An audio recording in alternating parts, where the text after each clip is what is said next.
Sotalol versus Procainamide for the prevention of inducible ventricular tachycardia, a systematic review and meta-analysis. Electrophysiology studies are often used to test how well antiarrhythmic drugs can suppress ventricular tachycardia.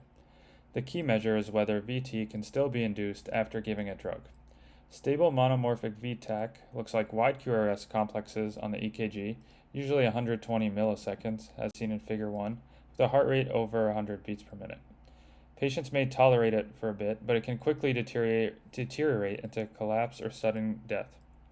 According to the 2017 American Heart Association guidelines, Procainamide and Sotalol carry similar levels of recommendation, with Class 2A and 2B respectively.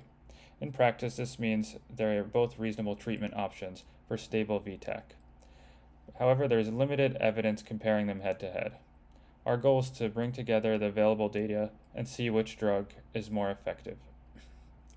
So we searched PubMed, Scopus, and Cochrane, and we included randomized and comparative studies in adults undergoing EP testing and excluded any case reports, animal, or in vitro studies. The primary outcome was VT non-inducibility after infusion. We calculated pooled odds effects ratio with the randomized effects model, assessed bias with the ROB2 tool, and looked for heterogeneity with the I-squared statistic. Figure 2 shows the Prisma diagram of our selection process and selection results. So we found 4 eligible studies totaling 243 patients, 122 received Sotalol, and 121 received Procainamide. These included 1 randomized controlled trial and 3 with inpatient comparative studies, where each patient would receive both antiarrhythmic drugs. Across the studies, VTAC was non-inducible in 41.8% of patients on Sotalol compared to 24.8% of patients receiving Procainamide.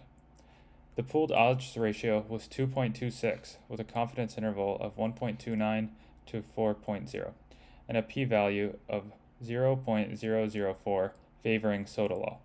There was no heterogeneity, and the results were consistent across both randomized and comparative designs.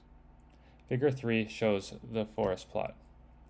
So in summary, taken together, these 4 studies show that Sotalol was significantly more effective than Procainamide in preventing inducible VTAC.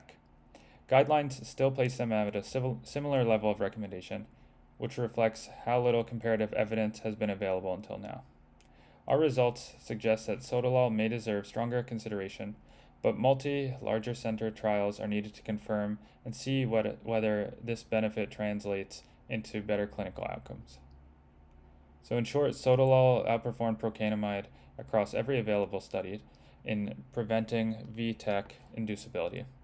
This analysis strengthens the evidence base and highlights the need for bigger trials to refine practice and guideline recommendations.